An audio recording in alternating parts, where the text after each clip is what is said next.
النابو عاف انرمز كمت النابو سرو انرمز كمت النابو وجع انرمز كمت النابو وجع سخرو انرمز كمت النابو انرمز كمت النابو تجعت انرمز كمت النابو شفت يمنا نرمز كمت النابو مري نرمز كمت النابو نخت نرمز كمت النابو رخت نرمز كمت النابو. السلام عليكم. النهارده احنا هنحفر شويه، بس مش هنحفر في الرمل، لا احنا هنحفر في الحقيقه. النهارده هنتكلم عن مكان غامض جدا وراقي جدا وغالي جدا جدا. المكان ده محدش فاهم هو بيحصل فيه ايه بالظبط، وده اللي هنعرفه. المتحف المصري الكبير اللي اتبنى عشان يعرض التاريخ او عشان يخبيه. القصه بدات سنه 2002 لما الحكومه المصريه قالت يا جماعه المتحف القديم اللي في التحرير بقى زحمه جدا وريحه الكتب القديمه بتغطي على المومياوات، وعايزين نعمل متحف كبير يليق بالحضاره المصريه. قاموا قرروا انهم يبنوا حاجه كده اسمها المتحف المصري الكبير.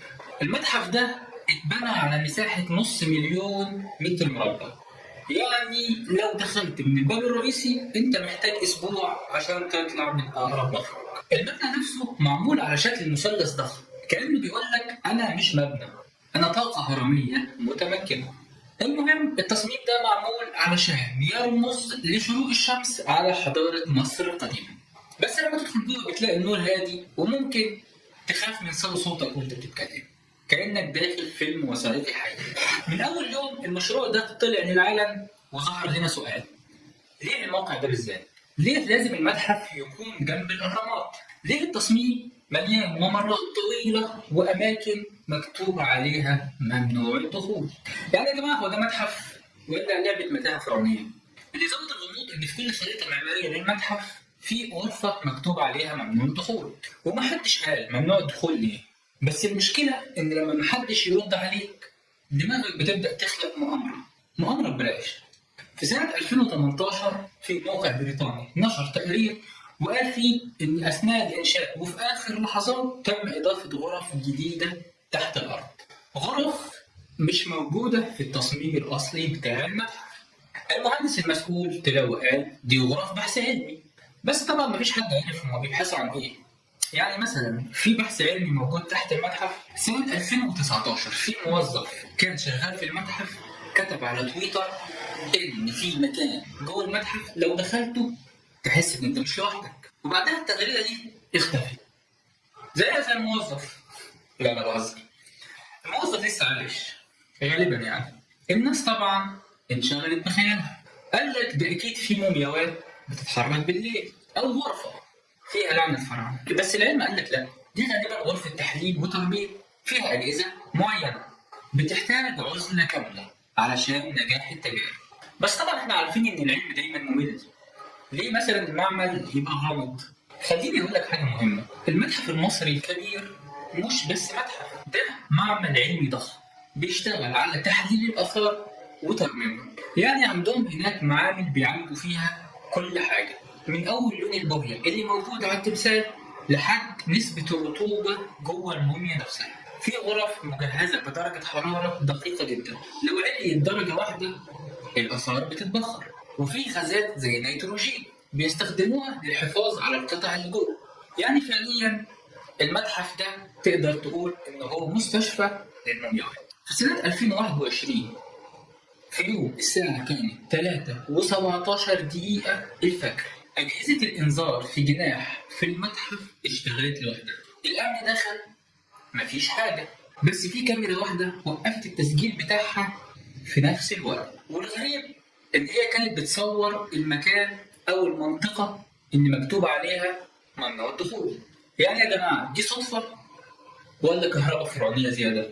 والأغرب من كده إن بعد الموضوع ده بأسبوع المنطقة دي كلها اتقفلت بحجة الصيانة. طبعا اكيد بيصلحوا اللعنه اللي خرجت من الباب والكاميرا ما عرفتش تصورها. اول نظريه طلعت قالت ان الاوضه دي اتبنت على خط الطاقه اللي بيربط ما بين الاهرامات والمتحف. قال لك ان الفراعنه زمان استخدموا الطاقه الكونيه في بناء الهياكل، والمتحف معمول بنفس الشكل المثلث عشان يستقبل نفس الترددات. يعني بالعربي المتحف ده بيشحن من الاهرامات. العلماء لما سمعوا الكلام ده قالوا يا جماعه الطاقه الكونيه دي اسمها العلمي المجال الكهرومغناطيسي الارضي، مش شبكه واي فاي كانوا عاملينها الفراعنه. بس خلاص النت ما بيرحمش، والناس صدقت النظريه دي اكتر من العلم. في نظريه ثانيه بقى منطقيه اكتر بتقول ان الغرفه دي معموله لتجارب حفظ المومياوات بتقنيه جديده، بيستخدموا فيها غازات خاصه علشان يوقفوا عمليه التحليل تماما. بمعنى تاني بيحاولوا يخترعوا طريقه يخلوا بيها الاثر يعيش اكتر. يعني تقريبا بيحاولوا يخلوا المومياوات خالده، وده لو نجح يبقى لاول مره العلم هياخد لقب اكسير الحياه.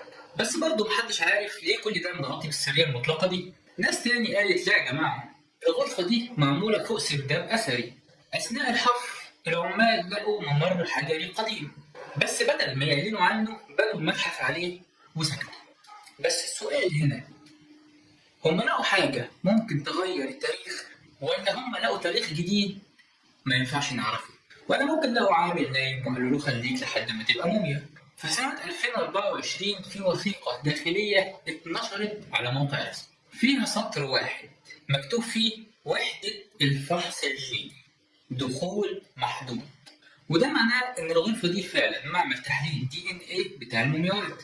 ايوه الغرفة السرية دي مش لعنة، ده معمل بيفك الشفرة الجينية بتاعت الفراعنة. يعني العلماء هناك بيعملوا تحاليل وراثية لمومياوات الملوك وبيكتشفوا أصولهم وأمراضهم وحتى شكلهم الحقيقي كان عامل ازاي. تخيل كده بقى إن النتيجة ممكن تطلع إن توت عنخ آمون يبقى ابن عمه، واللي حواليه كلهم دول ولاد خالته بس من أم تانية. ليه المعامل دي لازم تبقى معزولة تماما؟ لأن أي ذرة تراب أو نفس زيادة ممكن يبوظ تحليل كامل. كمان النتائج دي ممكن تكون حساسة سياسيا، يعني لو التحاليل دي أثبتت إن ملك معين مش من نفس السلالة يبقى كده التاريخ عايز ريفيو من جديد على موقع ويكيبيديا. وعلشان كده سرية المتحف مش مؤامرة إطلاقا، ودي مجرد طريقة علشان العلم يقدر يشتغل بهدوء بدون تطفل. طيب ليه الناس مصدقة الغموض ده؟ لأن بكل بساطة الخيال دايما أحلى من الحقيقة. يعني لما تقول غرفة سرية في المتحف فيها لعنة فراعنة، العنوان ده يجيب لك مشاهدات أكبر من DNA فراعنة. العلم منطقي بس بارد، الغموض مش منطقي بس ممتع، وده السبب اللي يخلي الناس تسيب الحقيقة وتروح تدوس على الفيديو اللي فيه غموض وصوت مرعب. وأخيرا النهاية أو يمكن البداية، المتحف المصري مش بس مبنى، ده مشروع بيحفظ تاريخ حضارة كاملة. الغرفة السرية اللي الناس شايفاها لعنة هي في الحقيقة باب للعلم الحديث، باب بيحاول يفهم الماضي عشان يعرف احنا مين. بس لحد ما الباب ده يتفتح خلينا نفضل نحلم، لأن يمكن كل سر مش لازم يبقى خطر، أحيانا بيكون مخبي معرفة. وهو يا سيدي طلع المتحف المصري الكبير مش فيلم رعب، ده فيلم علمي عظيم ولسه النهاية في المعمل. دمتم